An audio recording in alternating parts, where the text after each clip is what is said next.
All right, welcome to a session all about switching career paths. So we're here joined by mentors from Omnicom Media Group who will be highlighting how they've switched careers into media.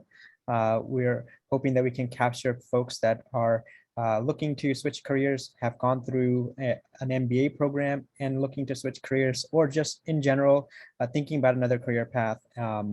And we're here, sharing our lived experiences around that topic. I know the mentors have a bunch of stories to share on their challenges and their successes as they've transitioned. I'm happy to also mention that we are going to share this recording after the session's over. So if you have any friends or colleagues that wanted to attend this session, we'll go ahead and share this in the community, and you can go ahead and share the link to this recording from Mentor Spaces. And one final note, we'll have some questions in the chat as well as poll questions throughout the session. So please pay attention to those and provide your feedback and responses as those happen. We'll also be making connections with individuals who want to make one-on-one connections with these mentors after the session. So based off the time and availability, we'll make those connections. So I wanted to just mention that at the top of the call, and I'll pass it over to Randy, who's our moderator for the session, to introduce himself, and then we'll go through and have the mentors introduce themselves. Randy? Yeah, thank you, Kunal. My name's Randy Emelo. As Kunal had mentioned, I am a program strategist here at Mentor Spaces. And with that, as Kunal mentioned, I'm going to be moderating this session. By background and training, I'm an organizational development professional, which just simply means that I have a master's degree in organization design and effectiveness, and have worked with many of the Fortune 500 companies in helping them to build mentoring cultures. And today we are excited to introduce to you three of the mentors from Omnicom Media Group that work in different parts of the organization that are going to share some of their lived experiences with you. So let's go ahead. Who do we have up first, Kunal? We have Keisha coming up first. So go ahead and share. Keisha is going to go ahead. Take a few moments, if you would, Keisha, and introduce yourself. You don't need to get into the topic yet, just a little bit about who you are and a little bit of your background and experience. Sure. Hi, everyone. My name is Keisha Hooks. I work at Omnicom Media Group. Specifically, I am the Senior Director of Communications Planning for the U.S. Army account. I am based in Chicago, and as you see before you, I am a recovering attorney. I spent almost 10 years practicing law in federal court here in Chicago, and changed careers when I realized I didn't want to do it for another 10 years, and landed in advertising, and I'm quite pleased with the decision I made. Great. Thank you so much, Keisha. We're going to be digging into your experience in just a few moments. I'm really curious. Albert, why don't you take a moment and introduce yourself to the audience? Hey, thanks. I appreciate that. So I'm Al Bellamy. You can call me Al. I recently retired from the United States Marine Corps. That was actually just a little over a month ago. So I was a Marine for 23 years. And towards the end of that time, I managed to get a master's degree in analytics from Naval Postgraduate School. So I was very lucky that I managed to get a master's degree for free. Appreciate the taxpayers for funding that. And I really retired from the military when I just realized I wasn't willing to keep deploying and keep moving my family. I have 3 boys in high school, and it just wasn't juice wasn't worth the squeeze for me anymore, and was just ready to move on to my second career. So I'm working at Annalect 2 months now as a marketing intel analyst. Great, thank you so much, Al. And again, thank you for your service. As a former vet myself, I put in 10 years when I made the switch, which was I didn't get to full retirement. So it'll be interesting to hear a little bit more of your journey as we go along. I really appreciate you being here. Absolutely. And Christie, why don't you take a moment and introduce yourself? Yeah, great. I'm Christie Henriquez. I'm with Omnicom Media Group. I'm the assistant on the diversity and inclusion team. I've been relatively new to the role. I've been here for 8 months now, and I started out as an assistant at, well, PhD, and I decided to shift from the strategy side over to the diversity and inclusion side. I also had a background working at a radio network and working at NBC Universal on the reporting side as an admin assistant. So yes, happy to be here. Great. Thank you so much, Christy. And so I understand based on what you said there at a high level that you went from being, were you a research analyst in?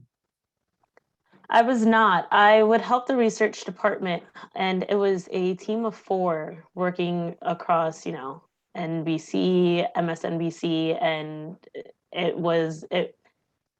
I want to say that there was a lot of information we had to provide as a whole to journalists, really worldwide. So, yeah.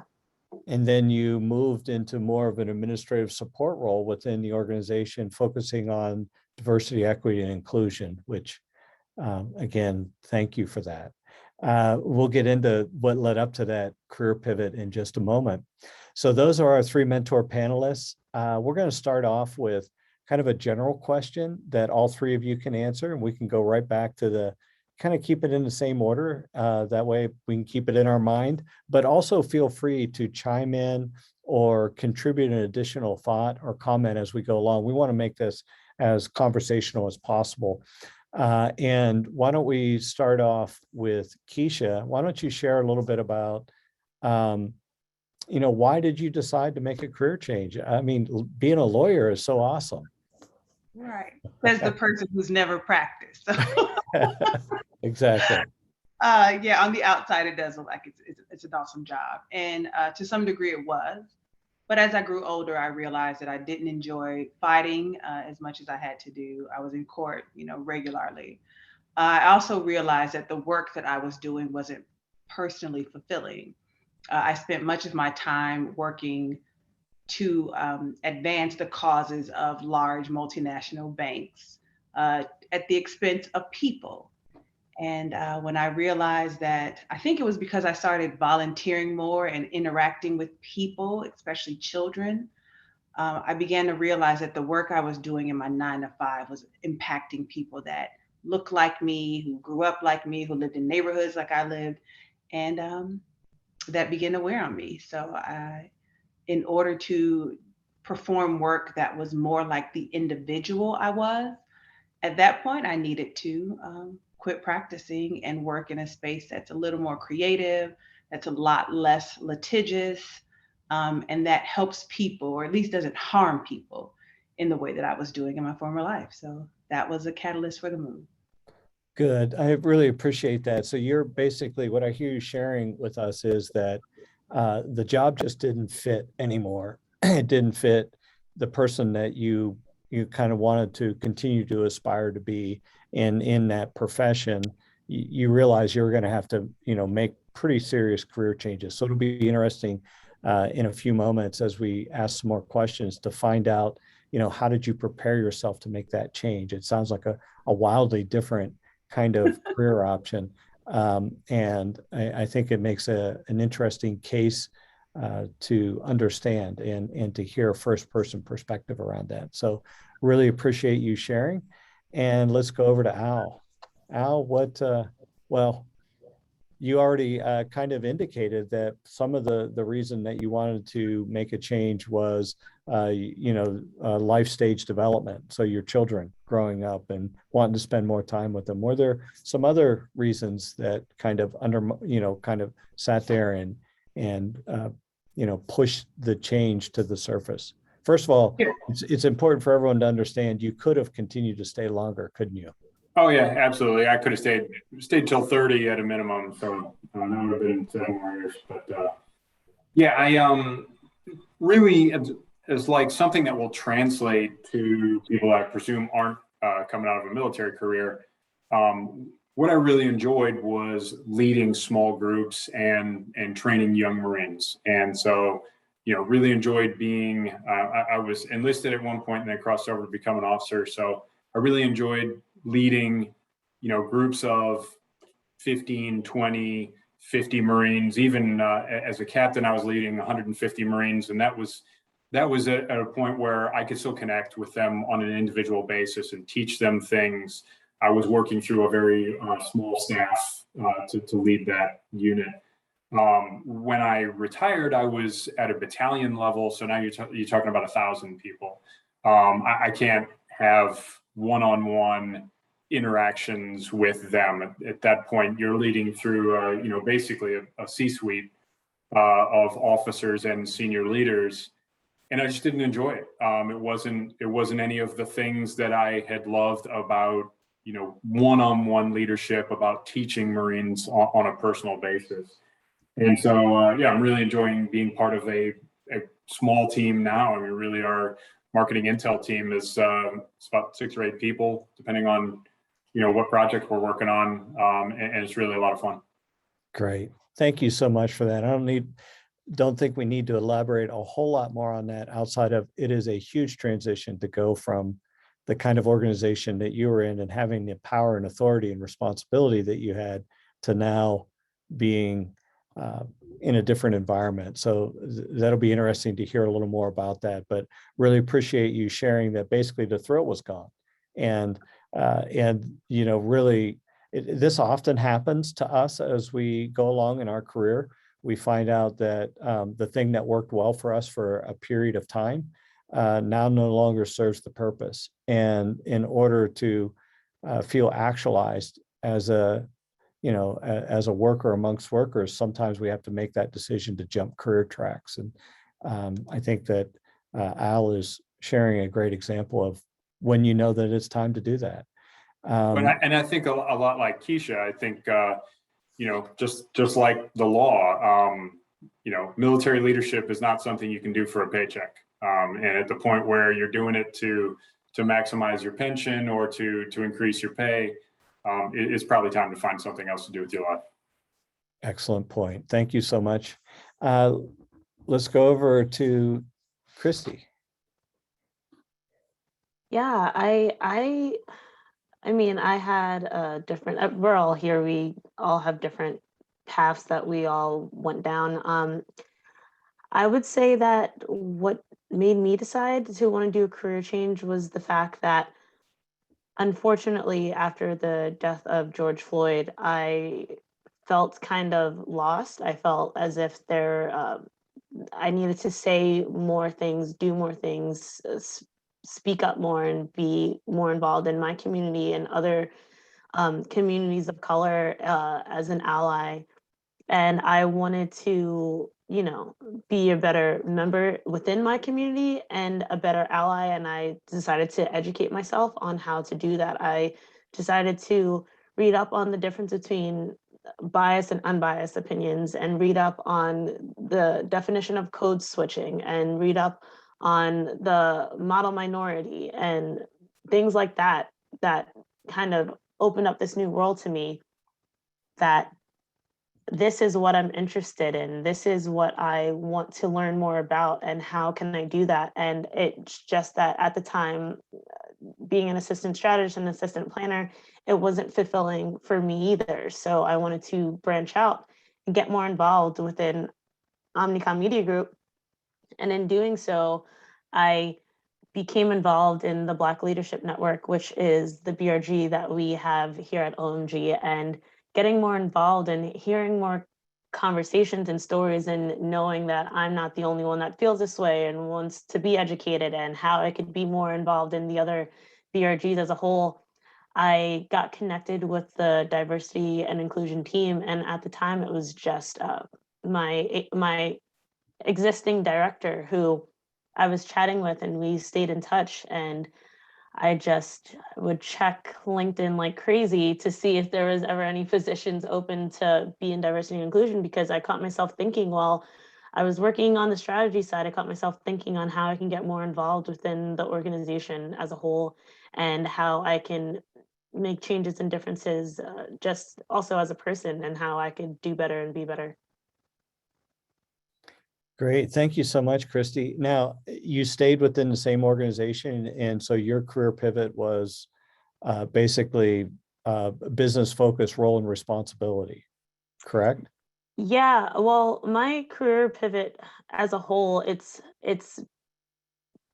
changed throughout the years. From I graduated with an English degree and I wanted to be a teacher and a writer, and then I decided that's all I knew and I wanted to see what else was out there. So I gave journalism a try, got a job at NBC, gave radio a try, got a job at a radio network, gave strategy a try. And I decided that I like to help people and I like to also educate myself in the process, and how can I help these companies do better in diversity and inclusion. So that's what made me want to strive for that. And I didn't even know that diversity and inclusion was even a job that can be had. That's not something that I learned while getting my English degree. Yeah, and it is an emerging practice, but obviously diversity and inclusion has been around in organizations for quite a while. But as you mentioned, George Floyd, the murder of George Floyd, obviously became a catalyst and a rallying cry for organizations to do more with this initiative. And so thank you very much for making the decision to switch over and having this become your profession. I know some of the other people on the call, and I know we have some other diversity leaders out there listening, actually, in the audience. So it's interesting that what I wanted to point out is that there's probably some education that comes along with having to make a switch or a change. And in your case, you had mentioned that in part of your story is that you began to look at, some of the writings and some of the research and started to educate yourself to find out, is this actually a career move that I want to make? And it is an option sometimes if your organization is big and diverse enough to be able to make that career pivot that you want and actually stay within the same organization. At other times, it'll lead you out of the organization. So with that said, why don't we come over and talk a little bit about get your thoughts and opinion as how did you prepare yourself? And I'm particularly interested in Keisha. How did you prepare yourself to go from being a lawyer to working in the world of media? A couple things. I went back to school, actually. I, of course, thought about going and getting an MBA, and then I realized I didn't want another advanced degree. So I opted to enroll in some continuing education courses. I knew that my resume needed to prove that I was absolutely committed to making the career change. So I got a certificate in strategic marketing from a Northwestern, again, here in Chicago. They have a Center for Professional Studies for adult learners like me who were considering other disciplines. So I went to school, took the courses. As a result of taking these classes, I got exposed to other professionals in the field. And I started doing informational interviews, the things that one does when they're in college. I was doing at 33. I knew that I was going to law school directly from college, so I never entertained any other career path. However, I'm doing this now in mid-career, and I realized from thinking about what I'm good at and the things about practicing law that I want my second career to embody, and recognizing there are some things about practicing law that I do well that I don't want any parts of in my second career. I wrote it down. I talked to friends of mine and explained, this is what I want to do. What is the name? What does this look like? Where can I find it? Connecting with professionals at Northwestern as well as professionals in my network, I realized it is marketing communications, it is advertising, it is strategy. So knowing what I wanted to do, having a plan, knowing what it looked like, as well as going to school and being able to craft a story that tells potential employers, this is what I used to do. Here are the skills that are transferable. I can come to your institution or your corporation and apply the skills that I've perfected from practicing law and apply it here. And here's proof that I can do it because I've spent the last year and a half studying these disciplines. And I just wrote my way into a job. I'm a persuasive by nature. And I just told the stories what I'm doing now is very consistent with what I can do for you. And here's the track record that I have, and it worked. That's it's an amazing story, and I appreciate the very methodical way that you laid it out, which is absolutely perfect. You know, what I heard you say is have a plan, you know, get connected, you know, create new connections. If you want a new career, create new connections. And you get that, those of you who are listening today, you know, you can reach out and connect with one of these mentors and create a new connection that can help give you that insider perspective of a different career if you want to make that switch or that change, which is critical. And then you went out and you invested the time and energy to get some credentials. So education, which is always kind of key. You don't always have to seek out new credentials, but the other part that I picked up from what you shared with us is it's really important that, you know, that you look at your career experience that you have up to the point of the pivot and think about how much of this is transferable. And obviously being a lawyer and a litigator, you know, strategy comes right along with that, right? How to mount an argument, how to create a persuasive presentation. All of those things are, you know, domain skills that you have to have as a lawyer, and they transfer very well into the marketing world and I think that's critical for people to hear. Well, there's another part to it though too. Going to school allowed me the confidence that I needed to say I'm going to quit a 6-figure job, super comfortable, something that I'm doing well at. I'm going to quit that and start new at 34 at that point. And truly, like, as they say, starting from the bottom, like I took a 75% pay cut. So I needed to know that I was going to be successful at that. And going to school gave me the confidence that not only do I like this, but I can excel at it. So I needed to go to school. That was for my personal growth. That's perfect. Thank you so much for adding that. Al, how about yourself? I know that you had mentioned that through the military, they help, you know, you were able to use some of your benefits there on an education front, but what did you do to prepare and make your plan? And how far in advance did you think? I know that when I transitioned out of the military, I knew 2 years beforehand that I was going to transition out and started making my plans then. Yeah, so I mean, I had planned to get a master's degree for a few years. It's just that my assignments wouldn't permit it at the time. I had to wait until I was somewhere. I was actually working at Quantico in Marine Corps Manpower. And that was when I managed to get the time to have a day job that was like stable. I was actually home at a decent hour, and then I could work on my master's at night. And so, but my original intent was to use that for a follow-on position in the Marine Corps. And I just realized, like I said, it just wasn't sticking around the Marine Corps wasn't going to be for me. So I had, because it was a 2-year school, I had to continue on in the Marine Corps for 2 years to pay back that investment. But those 2 years I was doing artillery. I wasn't doing data analytics. So my skills got kind of rusty. So I had a lot of trepidation. I put in for retirement a year out from separation. So about last year at this time. And what I did was I was still grinding like 12, 14 hours a day in the workplace. And the only time that I really had was I had a half-hour commute to and from the office. And so I would just, for a while, I was learning languages and things like that just to keep my mind active. But then, so I started listening to podcasts for data analytics and YouTube videos, of course, with screen down. So I wasn't, you know, wrecking a car, but, and so I started actually connecting, like I got into LinkedIn as well through some webinars that they offer to the military.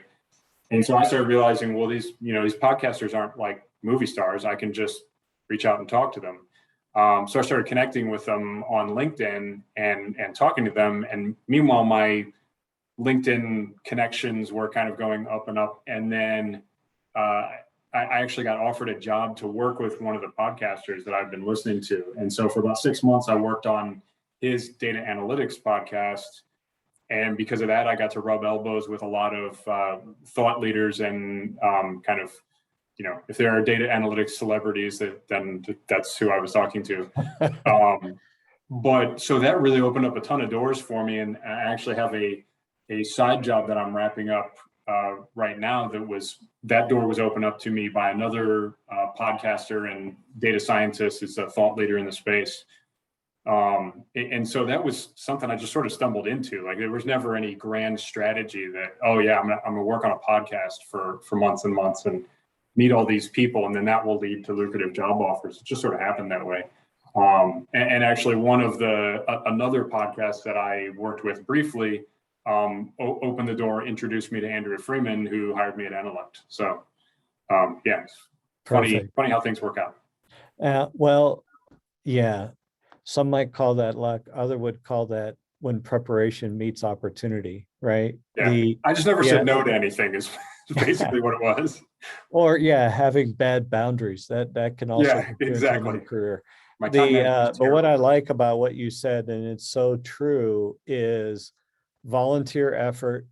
My guess is these side gigs don't pay a lot, but they give you exposure and experience, and they pad your resume for being able to get to move it. Plus being able to sample it out to see, do I really like this before I bet the farm.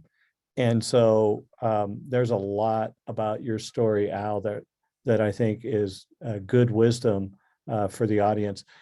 Real quickly, I know we only have a minute or so left. Christie, you want to jump in there? How did you, anything you want to add on the preparation? If not, what I'd like you to do is tell me, looking back, do you regret it, or was it a good decision for you?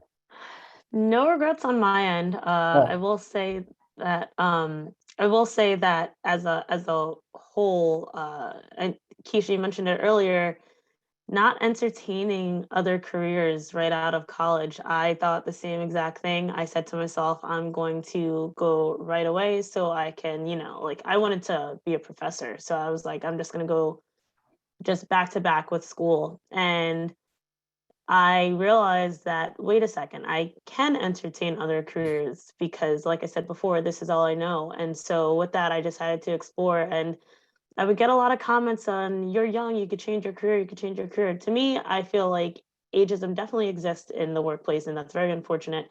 And I feel as though you're never too young, you're never too old to want to change your career path. And I also feel that people need to, again, have an unbiased, that's the difference between bias and unbiased opinions. And I just feel as though like I said before, I have no regrets in my decisions at all.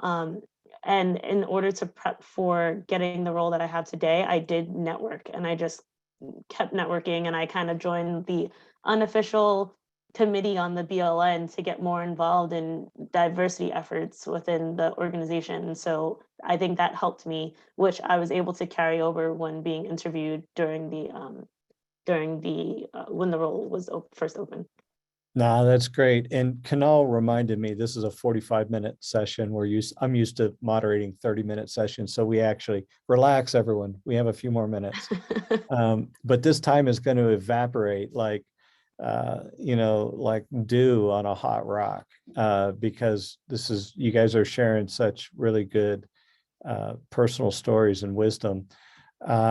Let's go ahead and take this same question over to Keisha. Regrets? How is life better today? You're making way less money. Come on, that's got to be a plus. No, I'm not. Now I'm not. I've been doing this for. I quit practicing April of 2013. So no, now I make more money than I did when I was practicing. So no, I have no regrets whatsoever. There have been a few instances in this career where I'm just reminded that I made the right choice. So no, when I was practicing law, I recognized that things that I was required to do negatively impacted people in a major way. And for the sake of saying this is my job, that wasn't enough of a justification. I'm following the letter of the law, I'm doing what I'm supposed to do, but I'm also harming people. And that's just not a justifier. That was insufficient. So I had to leave. Now that I'm here, it's funny, when I think about the job description that I wrote out, I'm doing exactly that. I have a great team. I have a great client. I make a great living. I love the leadership where I work. I've checked all the boxes, so no, I have no regrets, not at all. Yeah, I appreciate that, Keisha. And we're going to have a follow-up question I'm going to have for you in just a moment. But I think you brought up something that's really, really important. If you're making a career transition or you're looking to make a career transition, I would encourage you to do some reflective work and to write down a list of ideals. What would this work do for you? How would it fit into your life? How would you benefit from it based off of where you are now? What would it look like then? Because it is always, and I found it to be a great exercise to do, and it was recommended to me several lifetimes ago, that it's always something to look back on and remind yourself, because it's not always easy going, is it? So here's my follow-up question. It was actually asked this in the chat. Were there any setbacks? Maybe put it a different way. What were the obstacles that you had to overcome to make this career change? Lots. I was working in an entry-level position. So imagine being a 34-year-old Black woman in a career where you are the minority. Christie mentioned, ageism is real, especially in advertising. So I'm working in an industry where I don't fit. It's a completely new language. It's all so very different. My manager is younger than me. So there was a huge adjustment, not to mention, again, I took a 75% pay cut. I paid more in taxes when I was practicing than I earned. It's my first job in media. So, I mean, it was definitely a struggle. Longer nights because I'm learning this new world. So I had to invest in ways that I had not had to when I was practicing. So certainly that first year was tough, but I had to recognize that I come with a different set of skills than my colleagues do. So lean into that. I took a huge gamble on myself, but I knew that I had value, and I was committed to using what I learned to advance my career and to sort of accelerate my career. To be frank with you, if it took 2 years to do it, I was going to do it in a year, because I knew that I had. This wasn't my first career. I knew what I wanted to do. I knew what I was here to achieve. So yes, that first year was terribly difficult, but I knew I believed in my abilities and I was going to stick with it. And I moved fairly quickly. I took advantage of every opportunity that my employer had to learn and immerse myself in this new world, and just got stronger at what I was doing because I knew this is where I was supposed to be. So yeah, there was the first year, can't lie, it was absolutely tough. But because I advocated for myself, because I was going to make work for me and become a well-rounded marketing communications professional, so I was able to get what I needed from my employers, and now I've landed the job that I've been searching for. So yeah, it wasn't easy, but I knew I'd get there. Yeah, I've really appreciated everything you're sharing. So, some of the gold that I heard there was, leveraging the amount of success you were able to amass in your first career and leverage that confidence into your second career is really critical. Like, I am valuable. Other people have recognized the value in me. I'm just going to be doing something. I'm taking my value and investing it into a different arena. And I think that that's a great mindset. As an incoming associate is what we called it. You're not client facing. You don't speak at meetings. You're sort of in the background. Well, that's not me. I spoke in front of some of the most prolific judges here in Illinois for years. I'm not going to fit in this box because I'm entry level. I bring something different. And I'm going to feel comfortable enough and confident enough to behave in the way that I know I should and be true to myself. So things like that, just being able to assert myself and be an advocate for myself because I know what I possess. And that just helped me accelerate quickly. I started as an entry level, and that was hard, but I wasn't an entry level individual, and I wasn't going to behave like such. Great. Thank you so much. Al, how about over to you? Again, I know you're only 4 months into this transition, but do you have regrets, or do you feel like you made the right decision? And then if you would, the same follow-on question around what are you finding, the obstacles or the difficulties and the personal struggles are around making this transition? Yeah, no regrets at all. The only thing I really miss is just being around the Marines and working with them. But yeah, it was absolutely the right time, right decision. I don't look back on that one bit. As far as obstacles, the toughest thing for me was I spent a year working into transition and budgeting time to, while I was still in the Marine Corps and while I still had a crucial job, I was investing steadily more time into transition. And so I had a ton of guilt because, I mean, the job that I had took every bit of energy and every bit of time that I had. It took me away from my family. It was like grinding me to dust. And then to take that took every ounce of effort that I had and start siphoning some of that effort off and spend it on myself was difficult. And I wrestled with some guilt with that for a long time. So I think that was it. Going a job that I cared about, that I willingly did a less than stellar job at it to benefit myself and my family. It was a tough thing to swallow. So I still think about it sometimes. Yeah.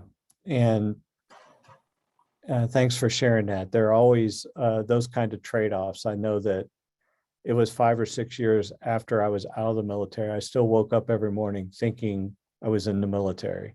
So and it's hard to describe to anyone who hasn't been there, but I appreciate that in so many ways, Al. Christie, how about, can you tag in on difficulties or obstacles, or what was the most difficult part of actually making the transition for you? The difficult part, I want to say, is, and this is just something overall that I'm learning to do better at as a human being. It's just being a better listener and knowing that, and I heard this recently, for every room that I walk into, I want to make sure that I'm bringing someone with me and that I'm saying their voice loud enough so then that way they're heard and that way they'll be able to speak for themselves and speak up and be seen and have a seat at the table. Getting into diversity and inclusion, you have to have empathy. So technically speaking, empathy is defined as the ability to understand and share the feelings of others, but I feel as though it also needs to be in there. It should be being able to listen to others' stories and learning from them. And while I may not have shared experiences with some of the stories that I'm hearing, I want to make sure that I'm absorbing it. And sometimes it could be emotionally draining in the role that I have. And sometimes I do have to take a step back, take a breather, and do a check-in on myself. Mental health is so important.